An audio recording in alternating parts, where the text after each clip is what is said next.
आज का हमारा ज्योग्राफी के अंतर्गत परिवहन में हम देखेंगे। परिवहन विश्व की ऐसी व्यवस्था है जिसके बिना हम औद्योगिक विकास या व्यावसायिक विकास की कल्पना नहीं कर सकते। जहां का परिवहन या जिस देश का परिवहन व्यवस्था जितना अधिक विकसित होगा, जितना अधिक सुदृढ़ होगा, जितना अधिक फैलाव वाला होगा, वहां का व्यवसाय और वहां का व्यापार, वहां का उद्योग उतना ही अधिक विकसित होगा। पर्यावरण के अंतर्गत हम देखेंगे उत्पादन एवं उपभोग को जोड़ने में परिवहन तंत्र का महत्वपूर्ण योगदान होता है। यातायात या परिवहन के संबंध में जो विभिन्न भूगोलवेत्ताओं ने अपना विचार व्यक्त किया है, उसमें परिवहन उन सब यांत्रिक साधनों और संगठनों का योग है जो व्यक्तियों, वस्तुओं तथा समाचारों को एक स्थान से दूसरे स्थान तक पहुंचाने में सहायक होता है। परिवहन के जो वास्तव में विशेषता है, उसके अंतर्गत हम देखते हैं कि व्यक्तियों एवं वस्तुओं के आवागमन को हम सामान्य रूप में परिवहन कहते हैं और समाचार आदि के आदान प्रदान को हम संचार कहते हैं। इन साधनों का जो परिवहन के जो साधन हैं, उनका जो महत्व है, उसको हम विभिन्न बिंदुओं के अंतर्गत देखेंगे। इसके अंतर्गत साधनों का महत्व के अंतर्गत परिवहन द्वारा वस्तुओं, पदार्थों का एक स्थान से दूसरे स्थान को शीघ्रता से या बहुत जल्दी उसको स्थानांतरित किया जा सकता है, भेजा जा सकता है, मंगवाया जा सकता है। परिवहन मांग और पूर्ति में संतुलन भी स्थापित करता है। वर्तमान युग में देश विदेश के व्यापार की जो उन्नति या प्रगति या व्यापार का जो विकास है, उस पर परिवहन पर ही निर्भर है।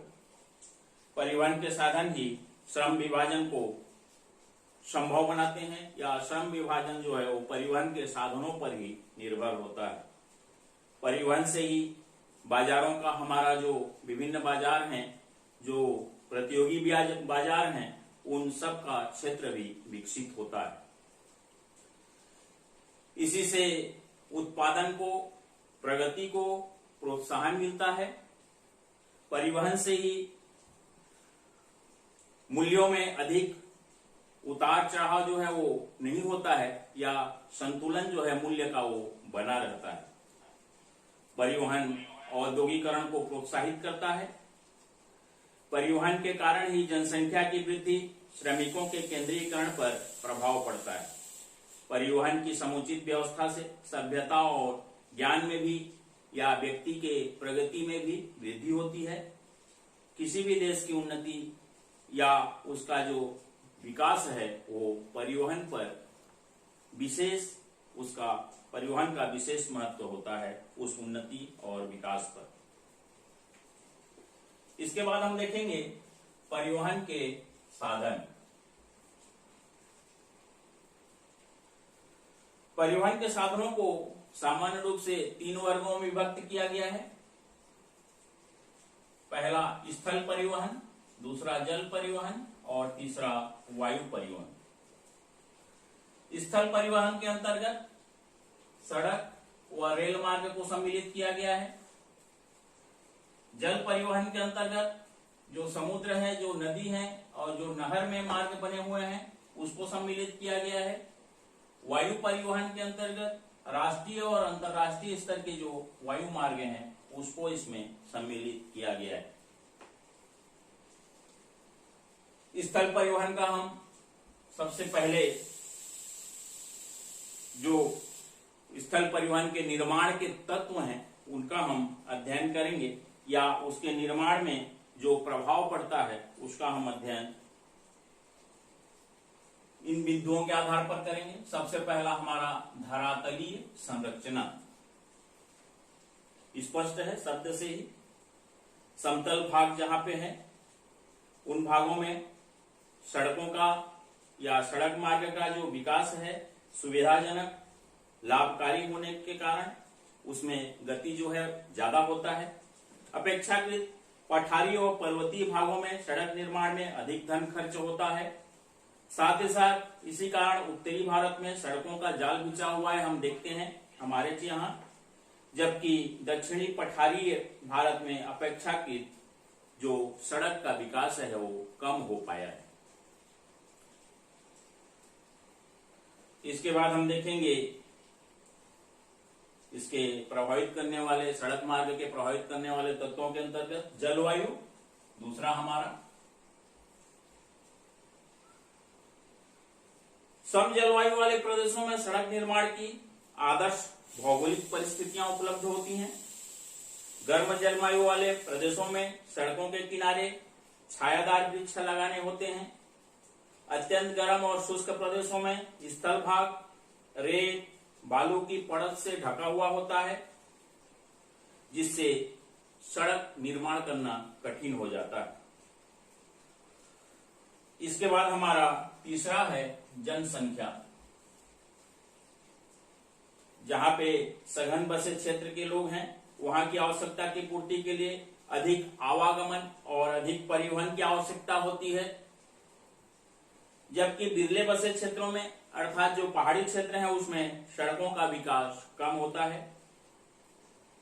हम उदाहरण के लिए वैश्विक स्तर पर देखें तो पूर्वी संयुक्त राज्य अमेरिका में रॉकी क्षेत्र की अपेक्षा सड़क जो है वहां पे अधिक है। तीसरा हमारा आर्थिक विकास। आर्थिक दृष्टि से संपन्न राष्ट्रों या क्षेत्रों में विभिन्न प्रकार के उद्योग धंधों के विकास के लिए सड़कों का विकास आवश्यक होता है। इसीलिए हम देखते हैं यूरोपीय देशों में सड़कों का जो है बहुत ज्यादा विकास हुआ है, सड़कों का जाल बिछा हुआ है। जबकि निर्धन देशों में आज भी हम देखते हैं इस विकसित युग में भी सड़कों का जो है कम विकास हो पाया है, सड़कों का अभाव है। हमारा पांचवा है व्यापारिक प्रगति या उन्नति। जिन देशों में व्यापार व्यवसाय अधिक प्रगतिशील होता है, अधिक उन्नतिशील होता है, वहां की वाणिज्यिक गतिविधियां अधिक होने के कारण सड़कों का विकास भी वहां की आवश्यकता के अनुरूप अधिक होता है, क्योंकि प्रदेश की सभी वस्तुओं का एकत्रीकरण एवं वितरण इन सड़क मार्गों के द्वारा ही संभव है या किया जाता है। इसके बाद हमारा आता है सुरक्षा। सुरक्षा के अंतर्गत आंतरिक एवं बाह्य सुरक्षा हेतु सैनिक गतिविधियों के लिए सड़कों का निर्माण किया जाता है। हम देखते हैं आज के जो हमारे सीमा क्षेत्र हैं, जैसे लद्दाख क्षेत्र में चीन व भारत द्वारा अनेक सड़कों का निर्माण किया गया है। लद्दाख क्षेत्र में आज भी हमारे देश के द्वारा बृहद रूप में सड़कों का निर्माण अभी भी जारी है। राजनीतिक एवं प्रशासनिक आवश्यकता। देश की आंतरिक व्यवस्था को बनाए रखने के लिए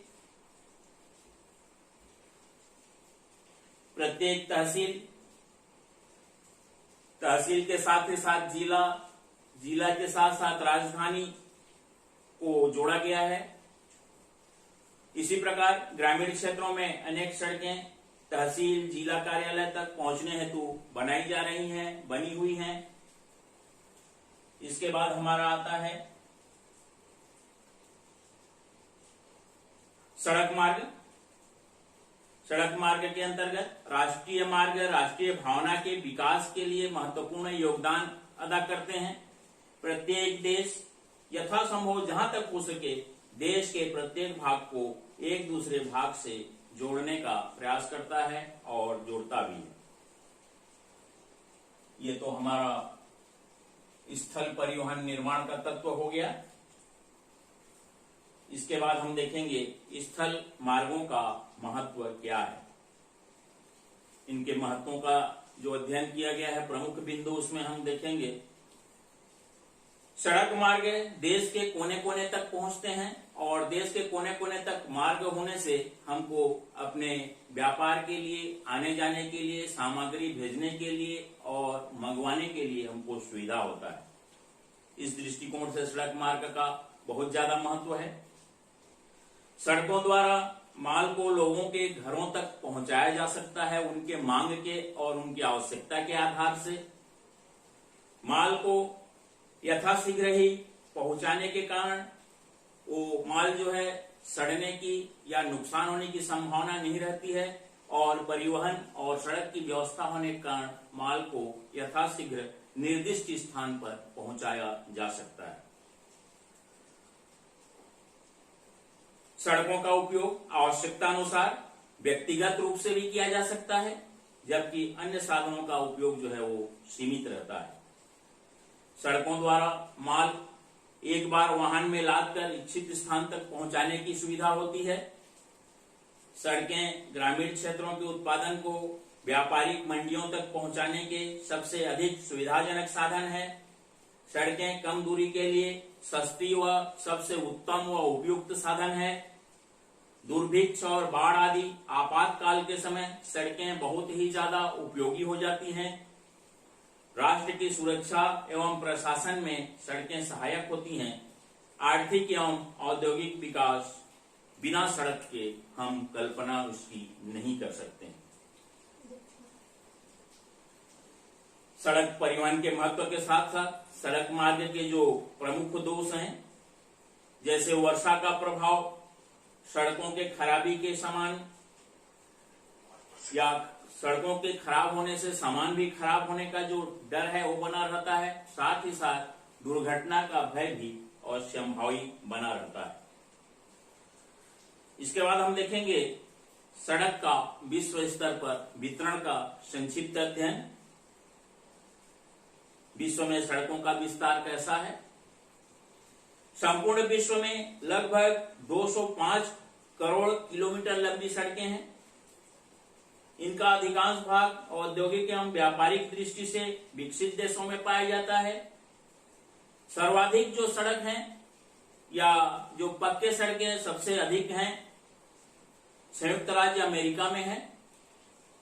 यहां लगभग 50 लाख किलोमीटर लंबी सड़कें हैं और यहां की जो 50 लाख किलोमीटर लंबी जो सड़क है वो सुव्यवस्थित है, लंबी है और पक्की है। सड़क मार्गों की दृष्टि से पश्चिमी यूरोप भी बहुत ही ज्यादा विकसित है। यहाँ औद्योगिक एवं व्यापारिक प्रगति के परिणाम स्वरूप लगभग प्रत्येक गांव, फिर नगर और जो कस्बा है उनको सड़क मार्गों से जोड़ा जा चुका है। एशियाई देशों के अंतर्गत हम देखेंगे तो जापान, चीन, भारत में सड़कों का विकास हुआ है, किंतु चीन व भारत में सड़क मार्गों के विकास की बहुत अधिक अपेक्षाएं हैं, जरूरत है। भारत में इन्हें विभिन्न योजनाओं द्वारा पूर्ण करने का बहुत ज्यादा प्रयास किया है। दक्षिण अमेरिका, ऑस्ट्रेलिया, अफ्रीका महाद्वीपों में सड़क मार्गों का विकास जो है वो बहुत ही कम पाया गया है। संयुक्त राज्य अमेरिका विश्व की सबसे लंबी सड़कों का विस्तार इसी देश में पाया जाता है। लगभग 50 लाख किलोमीटर लंबाई से भी अधिक है और यहाँ की जो सड़कें हैं व्यवस्थित हैं और पक्की। उत्तर पश्चिमी यूरोप, संयुक्त राज्य अमेरिका के पश्चात सड़कों का सर्वाधिक घनत्व उत्तर पश्चिमी यूरोप में पाया जाता है। सड़कों के अधिक विस्तार का कारण उद्योग का विकास होना और आबादी का बहुत ज्यादा मात्रा में जनसंख्या या घनी आबादी होना। विश्व की लगभग 20% सड़कें यहाँ पे पाई जाती हैं और अधिकांश सड़कें यहाँ पक्की। इसके बाद हम देखेंगे पूर्व सोवियत संघ। पूर्व सोवियत संघ यूरोपीय रूस, यूरोल के पश्चिम में अनेक राष्ट्रीय राजमार्गों का निर्माण किया गया है। सोवियत संघ का क्षेत्रफल अत्यधिक होने के कारण साइबेरिया, मध्य एशिया, सुदूर उत्तरी भागों में सड़कों का विस्तार बहुत कम हुआ है। यहाँ का ट्रांस साइबेरियन महामार्ग विश्वविख्यात है। कनाडा, यहाँ दक्षिणी सीमा से 300 किलोमीटर उत्तरी भाग में सड़कों का अधिक विस्तार हुआ है। यहाँ का जो विश्वविख्यात राजमार्ग है ट्रांस कैनेडियन एवं अलास्का। इसके बाद हम देखेंगे ऑस्ट्रेलिया। यहाँ की सड़कों की कुल लंबाई 8,17,000 किलोमीटर लगभग है।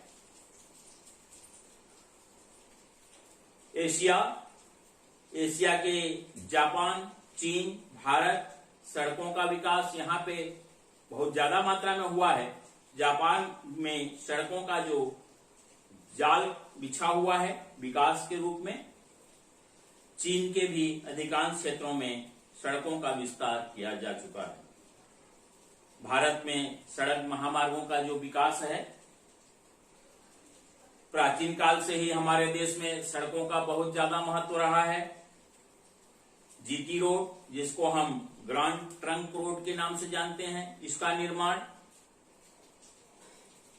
और मरम्मत भी शेरशाह सूरी ने करवाया था। उस समय स्वतंत्रता के बाद नागपुर में एक समिति ने 10 वर्षीय सड़क निर्माण योजना तैयार की। आगे चलकर यही योजना नागपुर योजना के नाम से जानी जाने लगी। इसके अंतर्गत अनेक सड़कों का विकास भी किया गया। उत्तरी भारत की अपेक्षा दक्षिणी भारत में अधिक लंबी सड़कें पाई जाती हैं और दक्षिणी भारत पठारीय प्रदेश है, अतः वहां स्थानीय स्तर पर ही सड़क निर्माण सामग्री, कंकड़, पत्थर आदि सुलभ हो जाता है। वर्तमान में हम देख रहे हैं हमारे देश में प्रधानमंत्री ग्राम सड़क योजना के साथ साथ अन्य कई योजनाओं द्वारा भारत में सड़कों का विस्तार और विकास निरंतर किया जा रहा है। भारतीय सड़क मार्गों की हम विशेषताएं देखेंगे। हमारे देश में 2 प्रकार की सड़कें पाई जाती हैं, एक तो पक्की सड़कें और दूसरी कच्ची सड़कें।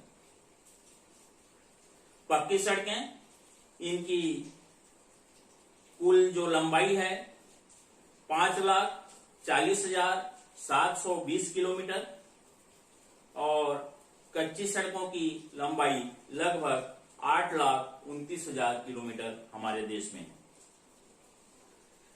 भारत में सभी महामार्गों की कुल लंबाई 31,358 किलोमीटर है।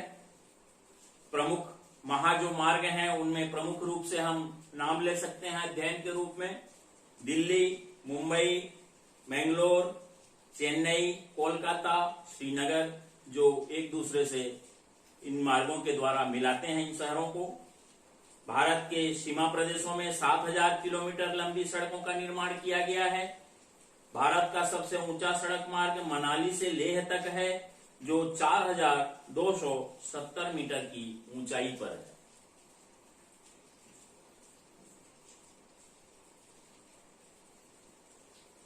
इसके बाद हम देखेंगे रेल मार्ग।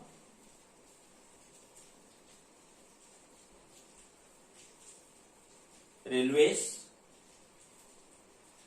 विश्व का प्रथम रेल मार्ग 1825 इंग्लैंड में निर्मित हुआ था। यह रेलगाड़ी का आविष्कार हम पुराने अध्ययनों में पाते हैं जॉर्ज स्टीफेंसन ने किया था और प्रथम रेलगाड़ी सन 1830 में मैनचेस्टर से लिवरपूल तक के लिए चलाई गई। इसके बाद इसका विस्तार विश्व के अन्य भागों में भी हुआ। विश्व में सर्वाधिक रेल मार्ग की लंबाई उत्तरी अमेरिका में है।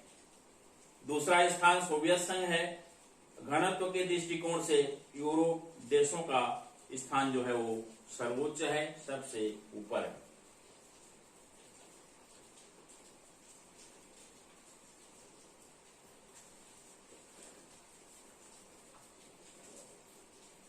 रेल मार्ग को प्रभावित करने वाले या रेल मार्ग के विकास में जो बातें प्रभावित करती हैं उसका हम अध्ययन यहाँ पे करेंगे। इसमें सबसे पहला रेल मार्ग के विकास को प्रभावित करने वाले तत्व में भौतिक कारक।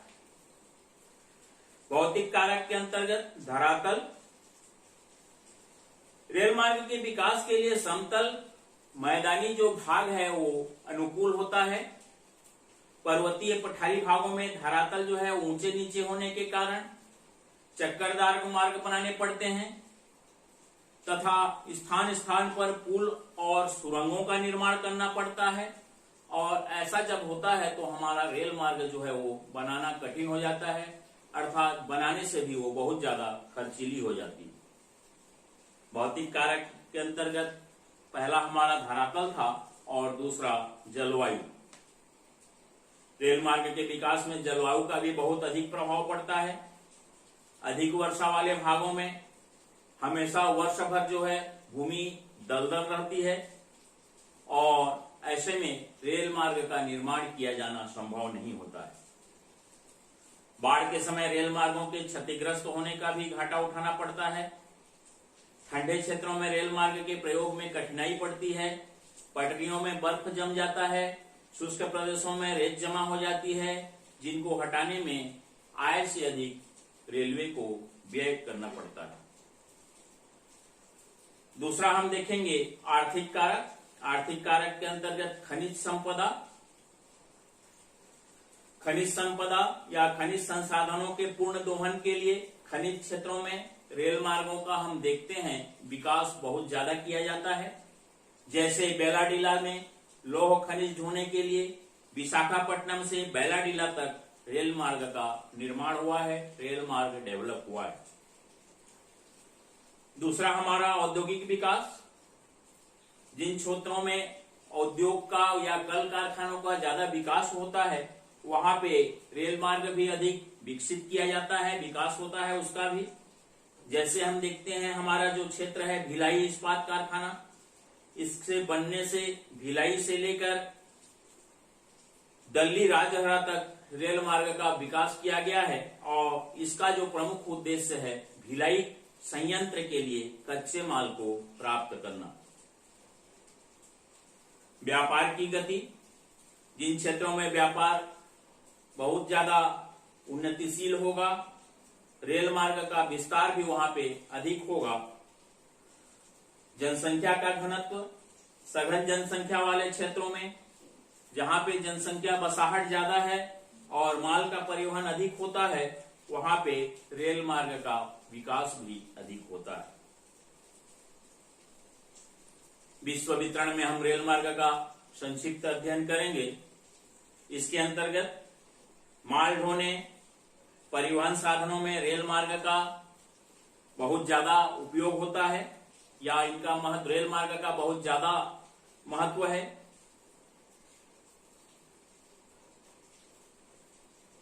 यूरोप, पूर्वी सोवियत संघ, संयुक्त राज्य अमेरिका, समस्त संसार के 65% रेल मार्ग हैं यहाँ पे। लैटिन अमेरिका में 12%, भारत, चीन, जापान आदि एशिया के विभिन्न देशों में 12%, अफ्रीका में 5% और ऑस्ट्रेलिया न्यूजीलैंड में 3% रेल मार्ग हैं। विश्व के अंतर महाद्वीपीय जो रेल मार्ग हैं इसमें सबसे पहला संयुक्त राज्य अमेरिका के महादेशीय रेल मार्ग। यहां पर विश्व के 26% रेल मार्ग हैं। यहां देश का 40% माल रेल द्वारा ढोया जाता है, एक स्थान से दूसरे स्थान तक परिवहन किया जाता है। यहां के जो प्रमुख ट्रांस महाद्वीपीय रेल मार्ग हैं उनमें उत्तरी ट्रांस महाद्वीपीय रेल मार्ग। यह रेल मार्ग न्यूयॉर्क से सिएटल तक चलती है। इसके मुख्य स्टेशन शिकागो, मिलवाकी, ड्यूलर, सेंट पॉल, मिनियापोलिस तथा पोर्टलैंड। इसके पश्चिम से पूर्व की ओर विशेषकर लकड़ी ढोई जाती है। पश्चिमी संयुक्त राज्य अमेरिका के सेब तथा खनिज पदार्थ एवं मध्य राज्यों से प्राप्त कृषि उत्पादन, इसके साथ ही साथ मांस आदि भी इससे ढोया जाता है। मध्य ट्रांस महाद्वीपीय रेल मार्ग। यह रेल मार्ग न्यूयॉर्क को सैन फ्रांसिस्को से जोड़ता है। यह न्यूयॉर्क से प्रारंभ होकर Philadelphia, Pittsburgh, Chicago, Omaha, salt lake city एवं सैक्रामेंटो से होता हुआ सैन फ्रांसिस्को तक पहुंचता है। यह रॉकी पर्वत को युवांश दर्रा से पार करता है। इस रेल मार्ग द्वारा पश्चिम से डिब्बाबंद फल, दुग्ध से निर्मित अन्य पदार्थ, मांस, पूर्व से तैयार माल एवं रासायनिक पदार्थों को ढोया जाता है। दक्षिणी ट्रांस महाद्वीपीय रेल मार्ग। इस रेल मार्ग का संबंध न्यूयॉर्क से लॉस एंजिल्स तक है। लॉस एंजिल्स से अल्बुकर्क तक यहां से एक शाखा अंदर की ओर कंसास सिटी एवं शिकागो से होती हुई न्यूयॉर्क को जाती है। दूसरी शाखा गेलवेस्टन होती हुई न्यू ऑरलियंस पहुंचती है और इसमें जो ढोया जाता है उसमें सबसे प्रमुख रूप से फल, ऊन, खाल, मांस, कपास, चीनी एवं अन्य खनिज पदार्थों का इसमें ढोवन या ढुलाई किया जाता है। कनाडा के महादेशीय रेल मार्ग, इसके अंतर्गत यहाँ पे दो प्रमुख रेल मार्ग हैं। कैनेडियन पैसिफिक रेल मार्ग, यह रेल मार्ग सेंट लॉरेंस से Montreal, Ottawa, Sudbury, port Arthur, port William, Winnipeg, Regina होते हुए वैंकूवर पहुंचता है। इसके बाद हमारा दूसरा है कैनेडियन नेशनल रेलवे। ये रेल मार्ग हैलिफैक्स को प्रिंस रूपर्ट से जोड़ता है। इसके बीच के स्टेशन में क्यूबेक, मॉन्ट्रियल, विनिपेग, सस्केटन तथा एडमंटन।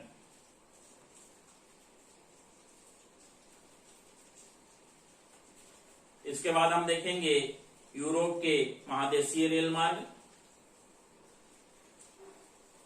ओरिएंट एक्सप्रेस रेल मार्ग, यह यूरोप का सर्वाधिक महत्वपूर्ण रेल मार्ग है।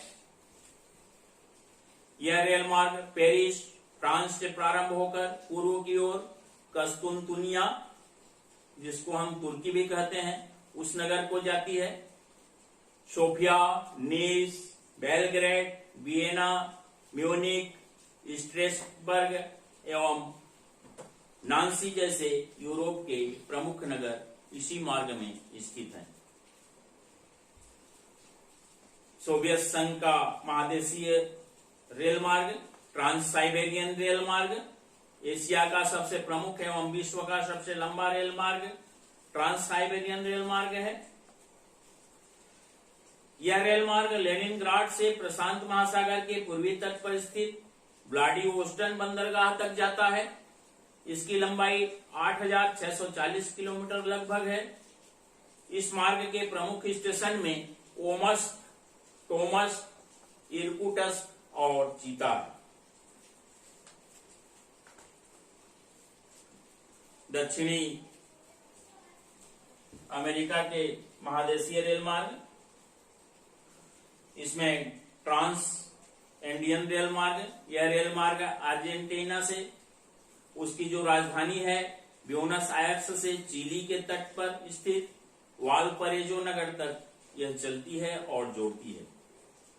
यह रेल मार्ग विश्व का सबसे अधिक ऊंचाई 3,485 मीटर पर स्थित है।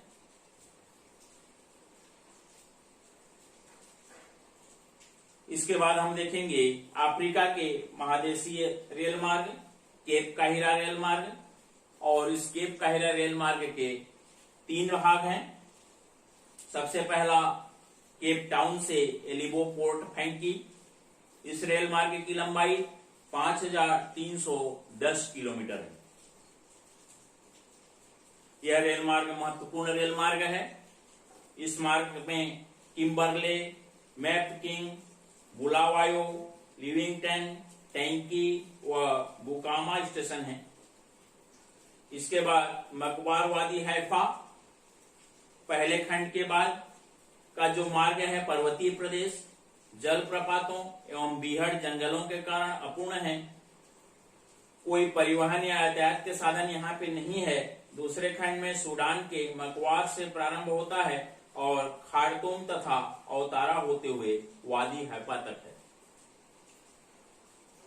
आसवान से काहिरा तक तीसरा खंड में आसवान से पुनः प्रारंभ होकर रेल मार्ग काहिरा तक जाता है। ऑस्ट्रेलिया महादेशीय रेल मार्ग ऑस्ट्रेलिया का सबसे महत्वपूर्ण रेल मार्ग ट्रांस कॉन्टिनेंटल रेल मार्ग है। यहाँ के प्रमुख नगरों को यह जोड़ता है। यह मार्ग पर्थ से प्रारंभ होकर कालगुरली, कूलगार्डी, एडिलेड, मेलबोर्न और कैनबरा होता हुआ सिडनी तक जाता है। यह पश्चिम से पूर्व दिशा में लगभग 840 किलोमीटर की दूरी में सीधा चलता है। इसके बाद हम देखेंगे भारतीय रेल मार्ग। हमारे देश में सन 1853 में मुंबई से ठाणे के बीच प्रथम रेल मार्ग बनाया गया। उस समय से आज तक रेल मार्ग का विकास जो है बहुत तेजी से जारी है। भारत में वर्ष में 2006 में रेल मार्ग की कुल लंबाई 63,332 किलोमीटर लगभग है।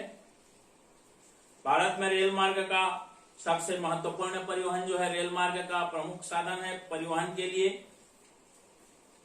यह कुल माल का 80%, सवारियों का 70% प्रतिदिन लाता और ले जाता है।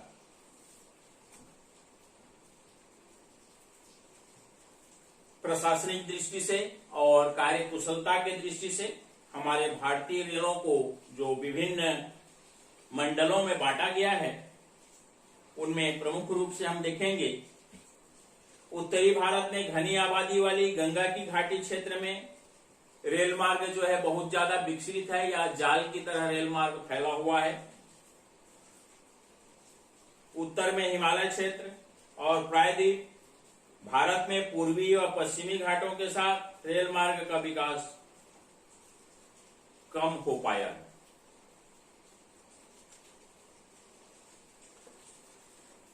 इसके बाद हम देखेंगे जल परिवहन। जल परिवहन को दो भागों में विभक्त किया गया है। सबसे पहला हम देखेंगे आंतरिक जल परिवहन या आंतरिक जल मार्ग, इनलैंड वाटरवेज। आंतरिक जल परिवहन महाद्वीपों के आंतरिक भागों में नदियों, नहरों तथा झीलों द्वारा संपन्न होता है। इन नदियों द्वारा जल परिवहन महत्वपूर्ण है। इनके द्वारा हम धातुएं, कोयला, लकड़ी, जूट, कपास, नमक आदि वस्तुओं का परिवहन हम करते हैं या इन वस्तुओं के परिवहन में यह लाभकारी है। पठारी, पर्वतीय एवं दलदली क्षेत्रों में जहां सड़कें बनाना अथवा रेल मार्ग का विकास करना कठिन होता है या संभव नहीं होता है, वहां नदियां यातायात के परिवहन के प्रमुख साधन हैं। जल मार्ग के जो साधन हैं उसके जिसे हम भौगोलिक दशाओं के अंतर्गत या उसके निर्माण में जो साधन है उसकी भौगोलिक दशाएं क्या हैं उसको हम निम्नलिखित बिंदुओं के आधार पर और अधिक स्पष्ट कर सकते हैं। नदियां पर्याप्त जल वाली सदा प्रवाहिनी हो तभी वहां पे जल मार्ग विकसित हो पाएगा। नदी का जो जल का प्रवाह है उसकी गति तेज ना हो, वह मंद होनी चाहिए या धीरे गति से बहती हो। नदी मार्ग में जल प्रपातों का अभाव हो या जल प्रपात न हो, कृत्रिम या प्राकृतिक। नदी का जो घाटी है वो अधिक चौड़ा होना चाहिए। नदियों के मुहाने जो हैं वो जमाव रहित, स्वच्छ हो। ज्वार के समय उनका जल स्तर ऊंचा हो जाता हो जिससे बड़े जलाशय नदी में भीतर तक आसानी से आ जा सकें। शीत ऋतु में अधिक हिमाच्छादित न होते हों, नदी सघन जनसंख्या वाले क्षेत्र से गुजरती हो, नदी मार्ग में औद्योगिक विकसित क्षेत्र आता हो, पड़ता हो। अंतर्देशीय जल मार्गों का जो विश्व वितरण है उसको हम संक्षेप में यहाँ पे देख लेते हैं। यूरोप के अंतर्देशीय जल मार्ग इस महाद्वीप में Rhine, Danube, Loire, Seine, Dnieper, Volga, बेजल आदि अनेक महत्वपूर्ण नदियां हैं। राइन नदी जर्मनी के विकास की आधार रेखा है। यह विश्व की सबसे व्यस्त नदी है। इसके द्वारा कोयला, लौह इस्पात, खाद, अनाज, तैयार औद्योगिक सामान अधिक मात्रा में ढोया जाता है। इस नदी को कोयला नदी भी कहा जाता है क्योंकि इस नदी से होने वाले व्यापार में कोयले का विशेष स्थान है।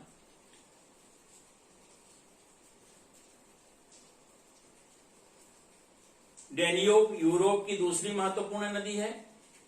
यह नदी जर्मनी, ऑस्ट्रिया, हंगरी, यूगोस्लाविया आदि देशों से होकर बहती है।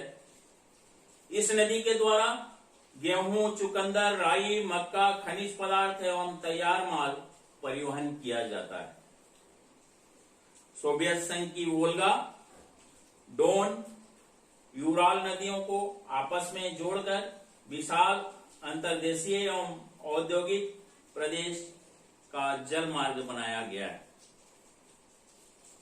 फ्रांस में सीन, लायर, रोन को आपस में नहरों द्वारा जोड़ दिया गया है।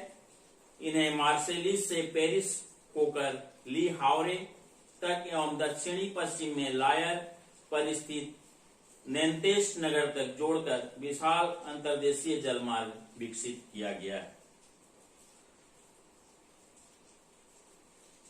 हम अंतर्देशीय आंतरिक जल मार्गों के वितरण को देख रहे हैं।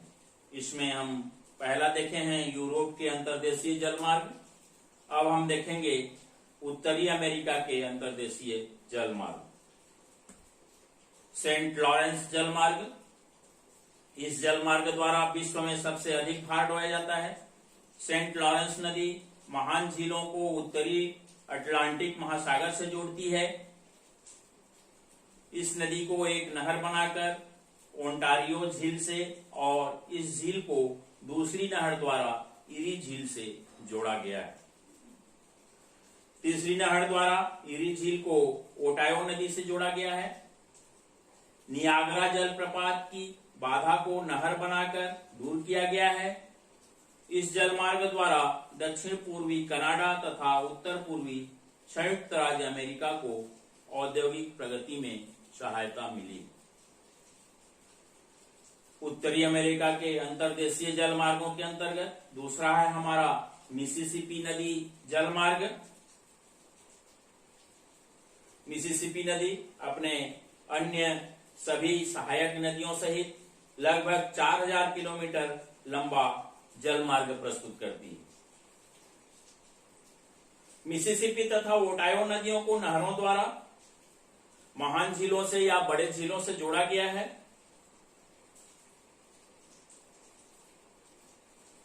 यहाँ कृषि उपज जैसे मक्का, गेहूं, कपास, तंबाकू आदि एकत्रित कर निर्यात हेतु न्यू ऑरलियंस बंदरगाह तक इस मार्ग से भेजी जाती है। दक्षिणी अमेरिका के अंतर्देशीय जल मार्ग, इस महाद्वीप में अमेजन, पेराना, पेराग्वे, ओरिनिको एवं मैग्डेविना प्रमुख नदियां हैं। अमेजन महान जल मार्ग बनाती है जिसमें लगभग 4000 किलोमीटर तक नावें एवं 1600 किलोमीटर तक जहाज चलाई जाती है, किंतु अविकसित प्रदेश होने के कारण इस नदी का उपयोग अधिक नहीं हो पाता है। यहाँ से रबड़, लकड़ी, कहवा आदि वस्तुओं का परिवहन होता है। इस महाद्वीप का उत्तम जल मार्ग पेराना, पेराग्वे नदियां मिलाकर ला प्लाटा, ब्यूनस आयर्स से 2800 किलोमीटर तक अंतर्देशीय जल मार्ग बनाती है। एशिया के अंतर्देशीय जल मार्ग हम देखेंगे। इस महाद्वीप में चीन व भारत में नदी मार्गों की उपयुक्त सुविधाएं हैं। चीन में यांगत्सो क्यांग, वांगहू तथा सिक्यांग आदि नदियां परिवहन के लिए महत्वपूर्ण पाई गई हैं। इन नदियों से हम कोयला, अनाज, चाय, रेशम, कपास, सूती वस्त्र और अन्य वस्तुओं को मंगाया जाता है। भारत में जल मार्ग का विकास आज भी पूर्ण रूप से या अधिक मात्रा में नहीं हो पाया है। गंगा, यमुना, ब्रह्मपुत्र, नर्मदा, ताप्ती, गोदावरी, कृष्णा, कावेरी नदियों में नावों के द्वारा अनेक वस्तुएं ढोई जाती हैं, जिनमें से कपास, जूट, चाय, अनाज, कोयला आदि प्रमुख हैं। अफ्रीका के अंतर्देशीय जल मार्ग। इस महाद्वीप में नील, नाइजर, कांगो प्रमुख नदियां हैं। नाइजर नदी, इसमें लगभग 1500 किलोमीटर तक जहाजें चलाई जाती हैं। कांगो नदी में 3700 किलोमीटर तक जहाज एवं 11000 किलोमीटर तक नावें चलाई जा सकती हैं। नील नदी के केवल डेल्टाई क्षेत्र में ही नाव चलाई जा सकती है। अफ्रीका महाद्वीप अभी भी अविकसित स्थिति में है। इस क्षेत्र में यहाँ के भूमध्य रेखीय क्षेत्र दलदली, पठारी तथा सघन वनों से ढकी हुई हैं। नदियां ही एकमात्र यहाँ के परिवहन का प्रमुख साधन है। ऑस्ट्रेलिया के अंतर्देशीय जल मार्ग। इस महाद्वीप में मात्र डार्लिंग व मरे नदियों की या मरे नदियों में ही परिवहन की व्यवस्था है। इन नदियों से ऊन, मांस, गेहूं, कपास, लोहा आदि वस्तुएं परिवहन की जाती हैं। समुद्री मार्ग से अंतर्राष्ट्रीय व्यापार संपन्न होते हैं। इसमें ईंधन का कम खर्च होता है। रेल मार्ग की अपेक्षा 4 से 5 गुना अधिक भार जल मार्ग के साधनों के द्वारा ढोया जा सकता है। एक जलयान से 8000 से 10000 टन तक का भार ढोया जा सकता है। आजकल तो आधुनिक युगों में इससे भी अधिक भार ढोने वाले जलपोतों का निर्माण हो गया है। परिवहन के अंतर्गत अब हम देखेंगे वायु यातायात। वायु परिवहन अत्यंत तीव्रगामी, बहुत तेज गति से पहुंचने वाला, साथ ही साथ यह महंगा साधन के अंतर्गत भी आता है। यह धरातलीय बाधाओं से स्वतंत्र होता है। बाढ़, सूखा, युद्ध काल आदि विपरीत परिस्थितियों में वायु मार्ग परिवहन की सेवाएं अत्यंत महत्वपूर्ण होती हैं। दूसरे शब्दों में कहा जा सकता है, पूरा विशाल विश्व सिकुड़ गया है। यह परिवहन आज की प्रगति का मापदंड समझा जा रहा है। वायु मार्ग का महत्व देखेंगे हम। आज के युग में, आधुनिक युग में इसका वायु मार्ग का बहुत ही अधिक महत्व है। यह परिवहन तीव्रगामी साधन है। इससे अंतर्राष्ट्रीय पर्यटन को अधिक प्रोत्साहन मिलता है। वायु मार्ग द्वारा यात्रियों, डाक, बहुमूल्य पदार्थ, शीघ्र खराब होने वाले खाद्य पदार्थों का मुख्य रूप से परिवहन किया जाता है। इसके द्वारा पर्वतीय, मरुस्थलीय, महासागरीय क्षेत्रों की यात्रा सुगम व सरल हो गई है। बाढ़, अकाल, युद्ध के समय इसके द्वारा राहत कार्य पहुंचाने में भी सुविधा रहती है। वायु परिवहन द्वारा विश्व में कोई भी देश किसी भी देश से तुरंत संबंध स्थापित कर सकता है।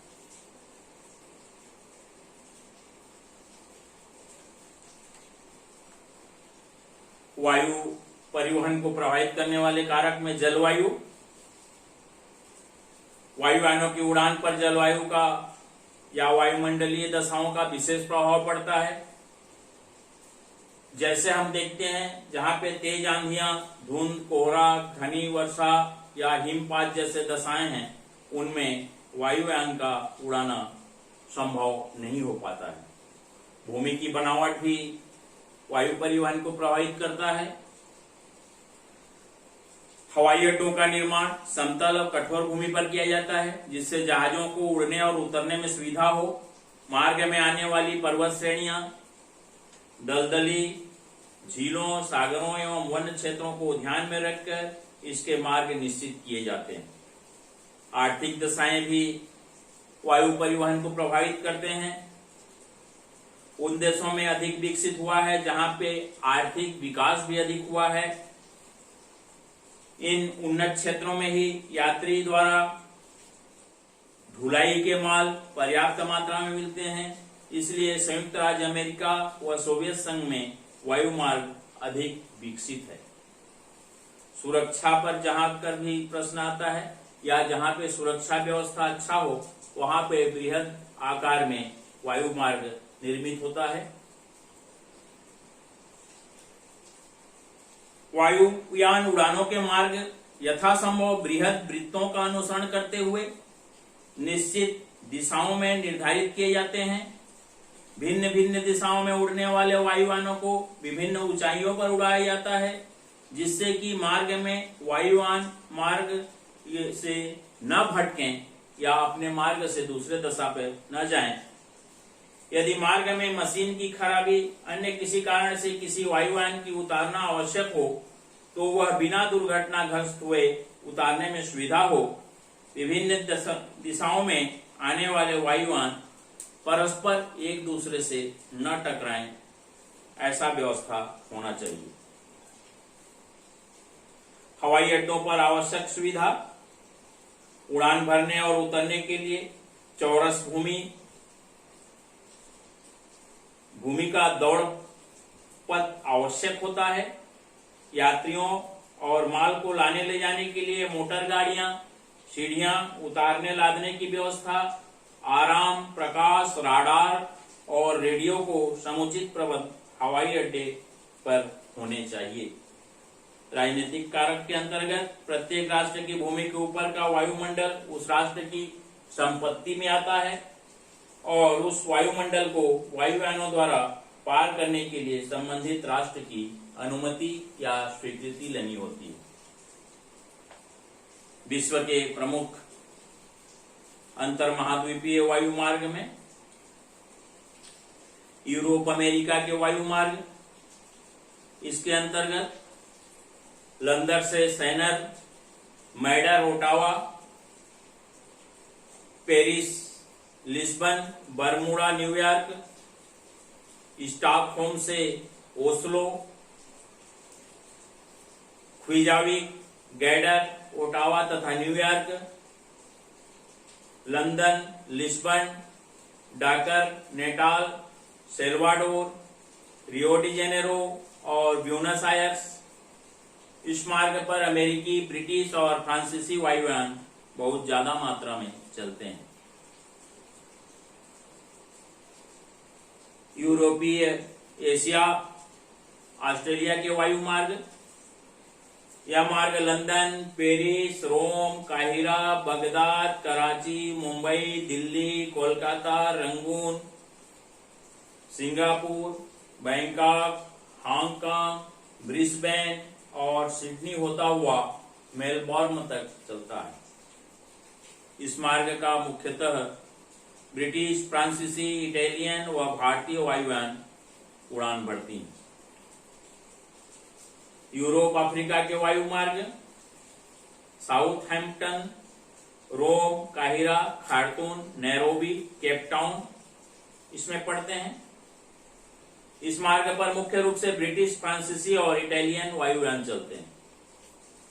उत्तरी अमेरिका, एशिया के वायु मार्ग, इसमें सैन फ्रांसिस्को से होनोलुलु, मनीला होते हुए हांगकांग तक जाती हैं। भारत वायुयान परिवहन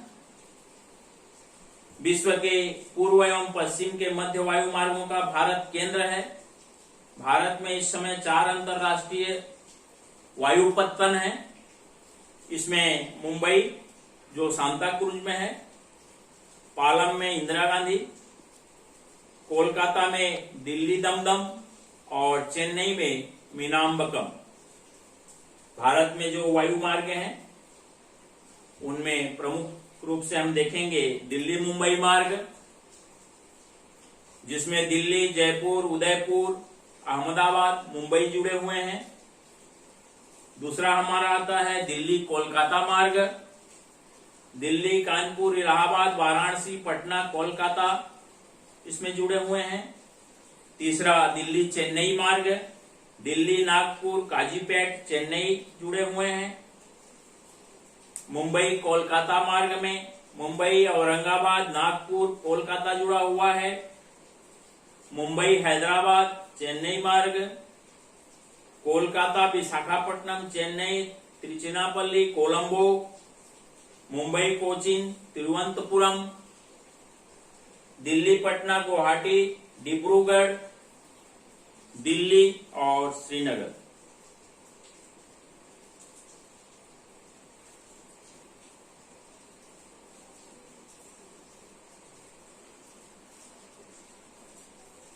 इसके बाद हमारा एशिया और पश्चिमी एशिया का जो क्षेत्र है,